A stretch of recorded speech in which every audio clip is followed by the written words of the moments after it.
घोटाला है, करोड़ों लोगों की आस्था के साथ खिलवाड़ हुआ है, तो बारिश हम लोगों को थोड़ी रोक सकती है। हम तो रोजाना ये करेंगे जब तक गवर्नमेंट सब स्पष्ट नहीं कर देगी जांच के जरिए कि कौन कौन दोषी है। किनारे वाले लोगों को पकड़ लिया, जो असली दोषी उनको छोड़ दिया। सर, सरकार अपील कर रही है कि महिला आरक्षण बिल में सब साथ आए।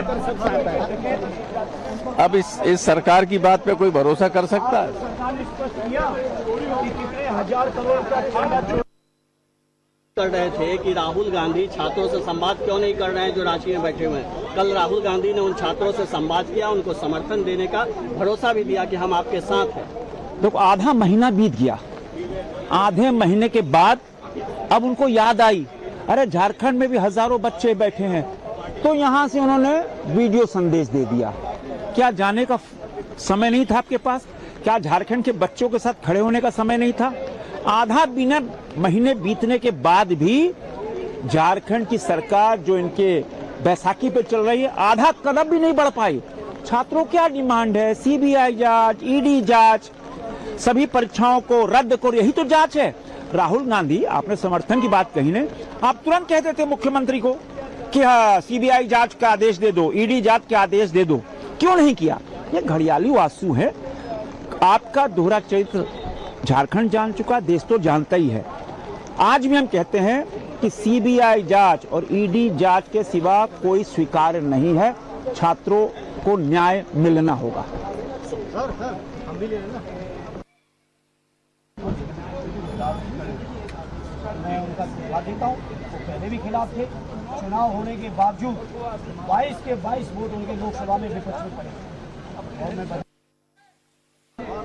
बिल्कुल गद्दी छुड़वा के ही छोड़ेंगे, और जब तक गद्दी नहीं छुड़वा लेंगे तब तक हम लोगों का आंदोलन जारी है। और मोहन भागवत जी कह रहे हैं कि जो छात्र प्रोटेस्ट कर रहे थे वो देशद्रोही नहीं है। जैन जी के बारे में मैं मोहन भागवत जी से कहूंगा, आखिर जब आप ही के अनुयायी, आप ही के अधीनस्थ, आप ही के समर्थक हमारे बच्चों पर, जैन जी पर ये आरोप लगा रहे थे, तब आप किस निद्रा में थे? आखिर उनको क्यों नहीं टोका? आखिर कितने भारतीय जनता पार्टी या आरएसएस के कैडर पे आपने कार्रवाई की या कराई? आज जब देख लिया कि पूरे देश का जैन जी का मूड बीजेपी के खिलाफ है, आरएसएस के खिलाफ है, तब वो डैमेज कंट्रोल की बातें करते हैं। लेकिन हमारे जैन जी के जो लोग हैं, हमारे जो आने वाली नई पीढ़ी है, ये बहुत जागरूक पीढ़ी है, बहुत सच्चाई के रास्ते पे चलने वाली पीढ़ी है, ये बहुत स्पष्टवादी पीढ़ी है। इस पीढ़ी के सामने आप इधर उधर की बातें नहीं कर सकते हो, और करना भी चाहोगे तो उसको स्वीकार नहीं करेंगे। संसद में सड़क पर लगातार प्रोटेस्ट कर रही है चंदा चोरी को लेकर, क्या कहना है? क्या आपको लगता है कि सरकार आपकी बात सुन रही है? देखिए, हम लोग यही चाहते हैं, जो लोग राम पे राजनीति करते हैं, जो लोग राम के नाम पे सत्ता में आए, आज जब उसी के ऊपर लेके हम चर्चा चाह रहे हैं, चर्चा नहीं चाह रहे हैं। वैसे तो आप हमेशा उनका जिक्र करते हैं हर जगह, आप हमेशा उनके भाषण में उनका नाम लेते हैं, लेकिन आज हम लोग खुद चाह रहे हैं कि आप चर्चा करिए उस बात पे। ये लोग चर्चा नहीं कर रहे हैं। हमें जवाबदेही चाहिए कि अगर चंदा चोरी हुआ है तो क्यों और किसने किया है, और उस पर क्या कार्रवाई हो रही है, उस कार्रवाई में कौन कौन इन्वॉल्व और कब तक उस पर कार्रवाई होगी। हमने सिर्फ पूरे मानसून सेशन में एक ही चीज मांगी, आप डिस्कशन चाहिए, वी वांट डिस्कशन, लेकिन सरकार डिस्कशन नहीं चाह रही, वो जवाबदेही से भाग रही है। और दूसरी तरफ मोहन भागवत जी जैन जी के बारे में कह रहे हैं कि वो देशद्रोही नहीं है, जिन्होंने प्रोटेस्ट किया है वो देशद्रोही नहीं है। साफ साफ मैसेज है। मैं जैन जी में आपको देशद्रोही दिख रही हूँ यहाँ पे खड़े होके? आप बताइए, जैन जी देशद्रोही कैसे? वो जैन जी जो देश का भविष्य है, वो जैन जी जो देश को संभालेंगे आगे जाके, वो आप एंटी नेशनल या फिर उनको कैसे बोल सकते हैं हमको देशद्रोही? जो कह रहे हैं देशद्रोही नहीं है, लेकिन यहाँ पे जो लोग बैठे पार्लियामेंट, वो लोग तो कह रहे हैं लगातार जो उनका मीडिया IT सेल, वो लगातार बच्चों को मीडिया पे प्लेटफॉर्म पे ला के कह रहे हैं आप सॉरी बोलिए, आपने गलत कहा है। मैं यही कहूंगी, जैन जी ने अपना इशू उठाया, जो उनका इशू था पेपर लीक का, और हर व्यक्ति को कॉन्स्टिट्यूशनल राइट है कि अपनी बात उठा सके। और जब तक जैन जी ने इस बार आके प्रूफ कर दिया है कि हम चुप होने वाले, बैठने वाले लोग नहीं है। जैन जी जब कहा है कुछ भी कर सकती है। और मैं यही कहूंगी, जैन जी अब इतना मजबूत हो गया है कि अब यहाँ पे सदन में जो लोग बैठे हैं वो भी डर रहे हैं जैन जी से। और मैं खुद जैन जी हूँ, तो मुझे बहुत खुशी हो रही है कि जैन जी आके इतना बड़ा प्रोटेस्ट किया और उसका हम लोग को फल भी मिला है। जैन जी से पहले तो उन्होंने मुलाकात करी जैन जी से, और देखिए भागवत जी कह रहे हैं कि स्टूडेंट्स देशद्रोही नहीं है, जैन जी जो है सही बात कह रहे हैं। ये बात सरकार को समझाए ना, सरकार तो उनको देशद्रोही भी करती। उनके भाजपा के पूरी जो है लोग हैं वो धुआंधार जो है स्टूडेंट्स के और जनजी के खिलाफ अभियान चला रहे हैं, उनको देशद्रोही बता रहे हैं, उनको गुंडे अपराधी सब कुछ बता रहे हैं। तो सरकार से भागवत जी को कहना चाहिए, उनके विचार सरकार तो सुन नहीं रही भागवत जी के जो कह रहे हैं, तो ऐसे कहने से क्या फायदा। राहुल गांधी ने कल बात करी और राहुल जी तो लगातार कह रहे हैं कि भाई राष्ट्र विरोधी नहीं है। कांग्रेस पार्टी लगातार कह रही, पूरा विपक्ष लगातार कह रहा है कि छात्र और युवा राष्ट्र विरोधी नहीं, इनको राष्ट्र विरोधी मत बोलो। ये अपनी समस्याओं के लिए जूझ रहे हैं, उसके लिए लड़ रहे हैं, लेकिन सुनते नहीं हो। लेकिन सर प्रदर्शन रांची में भी हो रहा है, वहाँ पे भी हो रहा है। राहुल गांधी ने बात तो करी है फोन पर, लेकिन मिलने क्यों नहीं जा रहे बीजेपी इस बात पे? नहीं, बीजेपी को जो पूछते रहे, रांची में हेमंत सोरेन भी पूरी तरह लगे, उन्होंने तत्काल कदम उठाए, कमेटी भी बना दी है। और राहुल जी ने भी कहा कि छात्र आंदोलन कहीं का भी हो हम उसके साथ हैं, लेकिन तुरंत निपटारा करना चाहिए। और सरकार वहाँ राज्य सरकार पूरी तरह से लगी भी हुई है। और हर एक घंटे में वहाँ पे रेप होता है महाराष्ट्र में, हर 24 घंटे में 24 रेप। तो फडणवीस सरकार ने राजीनामा दे देना चाहिए। मैम आखिरकार राहुल गांधी को परमिशन हो रहे हैं, क्या कहेंगे? मैम छात्रों की क्या कहना चाहेंगी? सॉरी परमिशन प्रयागराज में परमिशन हुआ है, प्रयागराज में छात्रों की कार्यक्रम था, वो तो आप उनसे पूछेंगे ना, मुझे क्या मालूम क्यों रद्द की। ऑब्वियसली वो डर रहे हैं, वो नहीं करवाना चाह रहे हैं। प्रोग्राम हमेशा करते हैं और ये यूपी में तो ये हमेशा होता है। हमारे साथ तो जब मैं यूपी में थी तो हर चीज के लिए परमिशन नहीं मिलता था तो नजरबंद कर लेते थे। तो ये तो उनका तरीका है। क्या आपको लगता है सदन में आएंगे गृह मंत्री? आप लोग बात कर रहे हैं, 4 दिन बचे हैं सदन में। लगता तो नहीं है, मुझे लगता है कि वो आने से डर रहे हैं, किसी वजह से नहीं आ रहे हैं। आना चाहिए, जवाब देना चाहिए, स्टेटमेंट देना चाहिए, इसमें क्या बात है। कुछ हुआ है, गलत हुआ है तो जिम्मेदारी लीजिए। प्रियंका मैम झारखंड जाएंगे, बच्चे जाएंगे, झारखंड जाएंगे। 3 साल के लड़की के ऊपर विनय भंग और वहाँ पे बलात्कार किया गया भंडारा में। महाराष्ट्र में हर घंटे में एक रेप होता है, 24 घंटे में 24 रेप होते हैं।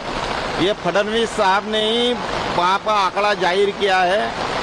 तो महिलाओं को संरक्षण देने की बात करते हैं फडणवीस साहब, तो संरक्षण क्यों नहीं देते? आज बच्चे के ऊपर यहाँ पे रेप हो रहा है, तो उन्होंने रिस्पॉन्सिबिलिटी लेके उन्होंने राजीनामा दे देना चाहिए, क्योंकि यहाँ पे ये सरकार ही फेल हो गई है और प्रशासन। तो ये तस्वीरें आपको अब दिखा रहे हैं जहां पर विपक्ष का प्रदर्शन देखिए लगातार जारी है और यहां पर चंदा चोरी के मुद्दे पर, साथ ही दूसरी तरफ गृह मंत्री अमित शाह जवाब दे आकर के इसकी मांग भी लगातार विपक्ष कर रहा है। और ज्यादा जानकारी देने के लिए हमारे नेशनल एडिटर प्रदीप विश्वकर्मा जी हमारे साथ जुड़ गए हैं। प्रदीप जी, क्या लग रहा है, काफी दिनों से यही बहस और यही चिंगारी जो है वो लगातार नजर आ रही है सदन से। कई मांगे हैं, गृह मंत्री अमित शाह जवाब दे, तो दूसरा चंदा चोरी को लेकर, लाठीचार्ज को लेकर। लगता है कि आगे कामकाज सदन का बढ़ पाएगा या फिर ऐसे ही हंगामे की भीड़ चढ़ जाएगा पूरा का पूरा सदन? ये डेडलॉक टूटेगा। ये डेडलॉक पिछले 3 हफ्ते से चल रहा है। तीसरे हफ्ते का आज अंतिम दिन है और फ्राइडे है, तो अभी भी आज भी संसद चलने के कोई आसार नजर नहीं आ रहे, क्योंकि विपक्ष अपनी मांग पर अड़ा हुआ है कि गृह मंत्री आकर के बताएं कि AK-47 और पैलेट गन का इस्तेमाल करने की इजाजत किसने दी, आदेश किसने दिया। तो वही किरण रिजिजू जो कि संसदीय कार्य मंत्री है, वो कह रहे हैं कि विपक्ष ये नहीं बताएगा कि सदन में कौन सा मंत्री आए और कौन मंत्री ना आए।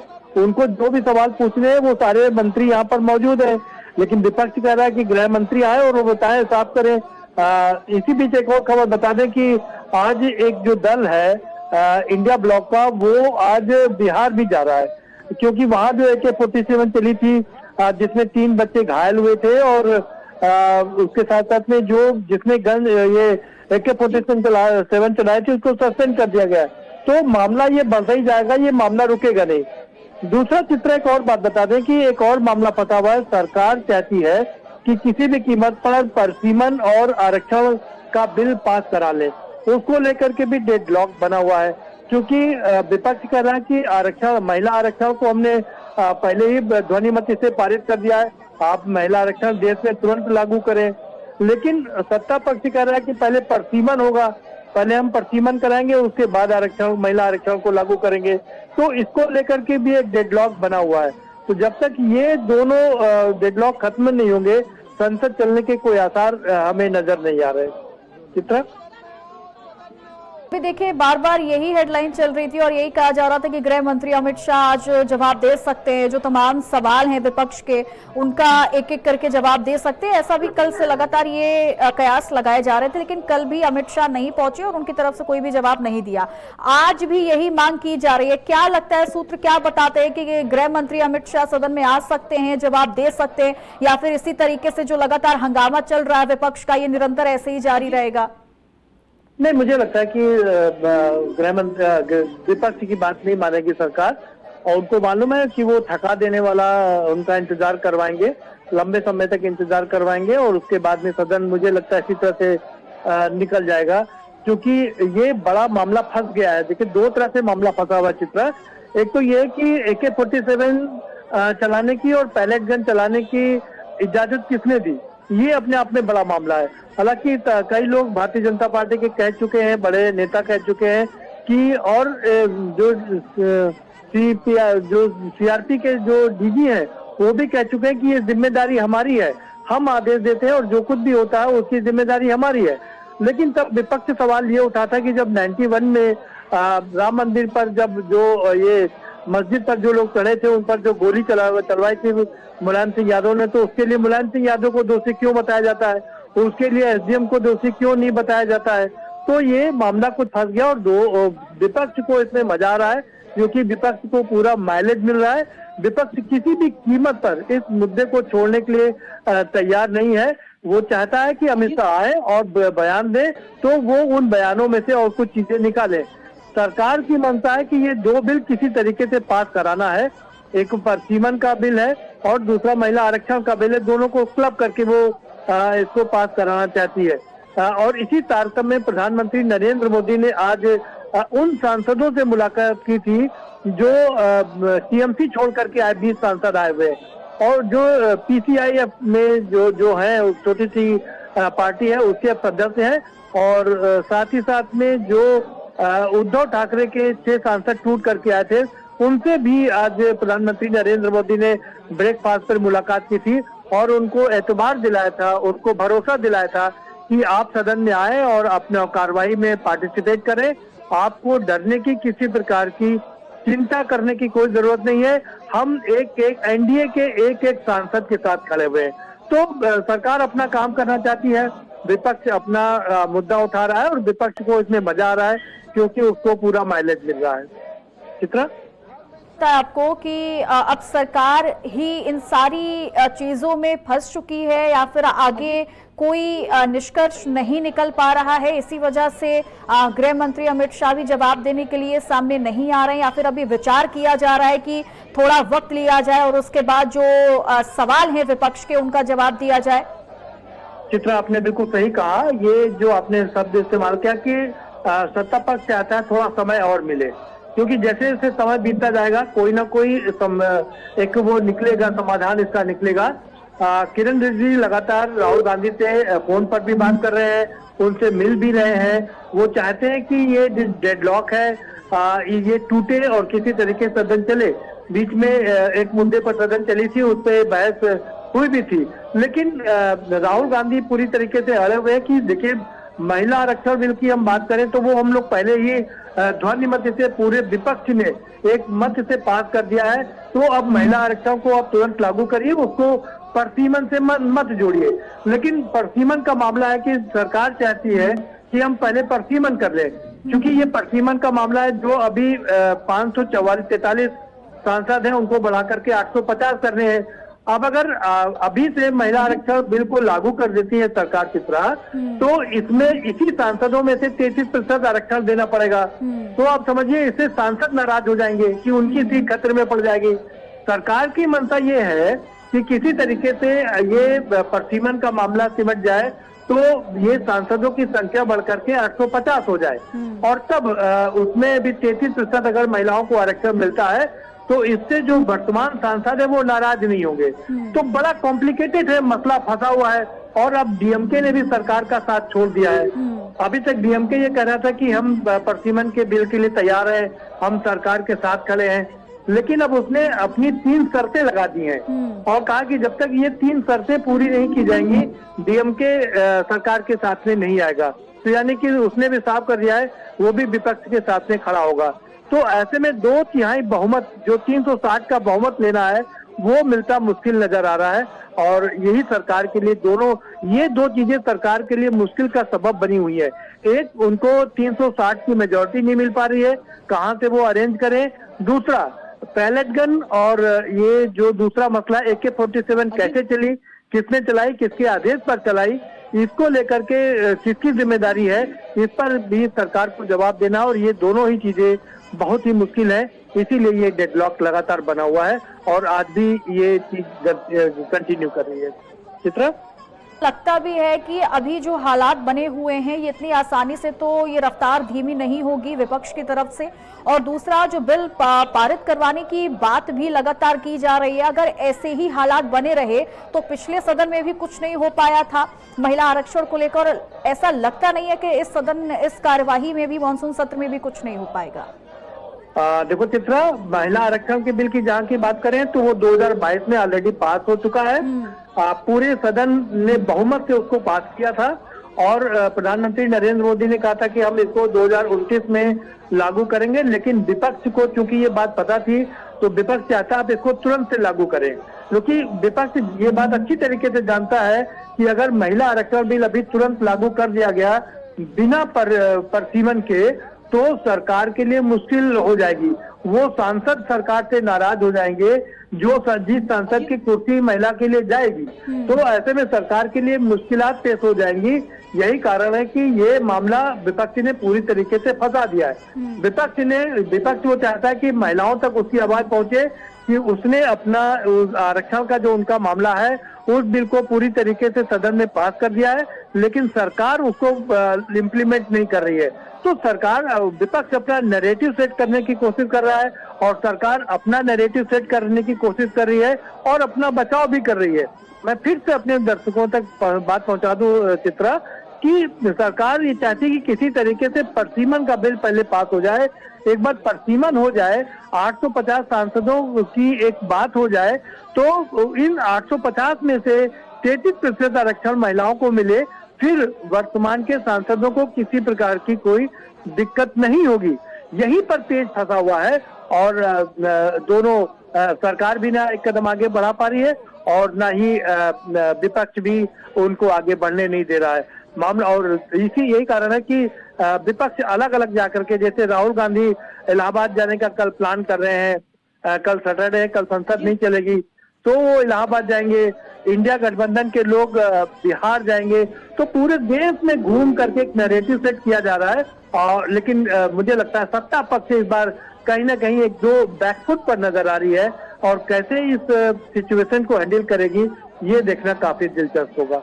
चित्रा, पूरा मामला पेचीदा होता जा रहा है और यही वजह है कि शायद अब सरकार की तरफ से भी कोई जवाब नहीं दिया जा रहा है। फिलहाल देखना होगा कि आगे क्या कुछ निर्णय लिया जा सकता है। अभी रिएक्शन आ रहे, वो भी हम जल्दी से दर्शकों को सुनवा देते हैं। रिजर्वेशन जारी रहना चाहिए, लेकिन जिन लोगों का जीवन शैली अपलिफ्ट हो गई है उनको अपने आप, अब मोहन भागवत जी को बताना चाहिए कि सारे यूनिवर्सिटी में वीसी क्या पिछड़े और ओबीसी वर्ग और दलित वर्ग के कितने लोग हैं, अल्पसंख्यक वर्ग के कितने लोग हैं, समाज के हर तबके में जहां जहां बड़ी कुर्सियां हैं उस पर कौन लोग बैठे हुए हैं। इसलिए ये बात अच्छी नहीं है और कहीं ना कहीं आरएसएस, भारतीय जनता पार्टी आरक्षण विरोधी है, आरक्षण को खत्म करना चाहती है, लेकिन हम लोग समाजवादी पार्टी के रहते कोई माई का लाल आरक्षण को हाथ नहीं लगा सकता। उन्होंने कहा कि आज का दौर इनका है, उन्होंने कहा कि आज का जो जनजी है, हमारे दौर के जो जनजी थे उनसे ज्यादा स्मार्ट है। साथ ही उन्होंने कहा कि प्रोटेस्टर्स जो है, प्रोटेस्ट जो है एक तरह से डायलॉग का एक तरीका होता है, तो उनके ऊपर बल प्रयोग नहीं करना चाहिए। कल माननीय सरसंघ चालक मोहन भागवत जी ने देश के अलग अलग 100 शहरों से आए हुए जैन जी के युवाओं से संवाद किया है, उनसे बात की है और उन्होंने निष्कर्ष निकाला है, कल बोला है उन्होंने कि जैन जी काफ़ी प्रामाणिक पीढ़ी है, लड़ायक पीढ़ी है और देश को बदलने की ताकत रखती है। तो बदलते समय के साथ देश को भी, युवाओं को जैन जी के साथ में कदम से कदम मिला के, क्योंकि ये नया भारत है और माननीय प्रधानमंत्री जब विकसित भारत की बात करते हैं तो ये जैन जी ही है जो विकसित भारत का संकल्प पूरा करने में कार्यरत रहेगा। तो उनकी भावनाओं को, उनकी मांगों को, उनके विचारों को देश में हर क्षेत्र में माना जाए, सुझाव लिया जाए और युवाओं को साथ रह के कि नई पीढ़ी का सम्मेलन करके देश आगे बढ़े, उसके लिए मोहन भागवत जी ने प्रयास किया है। एक बात उन्होंने और कही रिजर्वेशन को लेकर के, उन्होंने कहा कि रिजर्वेशन जारी रहना चाहिए, लेकिन रिजर्वेशन का फायदा लेने के बाद जिन लोगों की जीवन शैली थोड़ी सुधर गई है, अपलिफ्ट हुआ है जिनका जीवन शैली, उनको अपने आप रिजर्वेशन छोड़ना चाहिए। ये उन्होंने बड़े खुले मन से कहा है कि अपने आप को, अगर हमें इसका लाभ मिला है तो औरों को भी लाभ मिले, उसका बड़ा विचार सोचे। समाज के अंतिम छोर में लोगों को एक ही आदमी सभी लाभ ले, वैसा नहीं होना चाहिए, सभी को लाभ मिले, उसके लिए माननीय भागवत जी ने कहा है। খুবই ভালো হলো, আমাদের একটা নতুন অভিজ্ঞতা হলো আরো একবার, এবং আমাদের রেসপেক্টেবল অনারেবল পিএম আমাদেরকে ডেকেছেন, এর থেকে বড় কিছু আর কিছু ছিল না। ইট ওয়াজ वेरी नाइस। It is. तो प्रदीप जी लगातार हमारे साथ बने हुए हैं। सवाल ये भी है प्रदीप जी, क्या लगता है कि विपक्ष का इस बार जो रवैया नजर आ रहा है वो कहीं ना कहीं सरकार के लिए भी मुश्किलें बहुत ज्यादा खड़ी कर रहा है। अब ऐसे में जो नफा और नुकसान का भी जिक्र हो रहा है, इसकी भी चर्चा हो रही है। क्या लग रहा है इस बार का जो माइलेज है, जो एक तरह से कह सकते हैं कि बहुत नफा नुकसान हो सकता है, लेकिन विपक्ष किस तरफ जाता हुआ आपको इस बार नजर आ रहा है? देखो, जितना नुकसान हो रहा था इस बार सरकार, मुझे लगता है थोड़ा सा कैलकुलेशन उसका गड़बड़ा गया था, मिस कैलकुलेशन कर दिया, क्योंकि जैन जी ने जिस तरीके से आंदोलन किया और सरकार को झुकाने का काम किया, तो उसके बाद अब मोहन भागवत, अभी हम सुन रहे थे, हमने दिखाया भी लोगों को कि मोहन भागवत भी अब उतर आए हैं, वो जैन जी से बात कर रहे हैं, तो वो कह रहे हैं कि आंदोलन करना एक लोकतांत्रिक अधिकार है। और ये ठीक भी है कि राम मनोहर लोहिया ने कहा था कि अगर सड़कें सूनी हो जाएंगी, अगर सड़कें सूनी हो जाएंगी तो संसद आवारा हो जाएगी। तो ये और तमाम हमारे, चाहे डॉक्टर भीमराव अम्बेडकर हो, जवाहरलाल हो, पीएम हो, तो तमाम लोगों ने कहा है कि भाई आंदोलन एक डेमोक्रेटिक प्रोसेस है और आंदोलन करना सबको उसका एक अधिकार है। ये एक प्रेशर कुकर की सीटी के हिसाब से काम करता है, क्योंकि अगर लोगों का गुस्सा नहीं निकलेगा चित्रा, तो फिर किसी प्रकार की बड़ी दिक्कत हो सकती है। प्रेशर कुकर में सीटी इसीलिए लगाई जाती है। तो लेकिन सबसे बड़ी बात यह है कि वो जो कह रहे हैं, विपक्ष उनका विरोध कर रहा है कि जैन जी की वो बात कर रहे हैं, वो अच्छी बात है, लेकिन जिस तरीके से शिक्षा पर आरएसएस ने कब्जा किया है, सारी यूनिवर्सिटीज में, देखिए 52 यूनिवर्सिटीज है, 52 यूनिवर्सिटीज में से 46 यूनिवर्सिटीज में एक खास वर्ग के लोगों को बैठा दिया गया है। ये मुद्दा भी विपक्ष बड़े लंबे समय से उठा रहा है, उसको भी उसका भी माइलेज उसको मिल रहा है, क्योंकि एक बड़ा वर्ग, एक बड़ा चंक उसमें आता है, और विपक्ष लगातार उसी वर्ग को टारगेट कर रहा है। तो सरकार कहीं ना कहीं बैकफुट पर इसमें नजर आ रही है। अब सरकार यहाँ से निकलेगी कैसे, ये देखना काफी दिलचस्प होगा। बिल्कुल, और यही सवाल है कि इस बार सरकार क्या कुछ निर्णय लेती है, ये फिलहाल देखना भी दिलचस्प रहेगा, वक्त भी लग सकता है। बहुत बहुत शुक्रिया आपका तमाम जानकारी देने के लिए।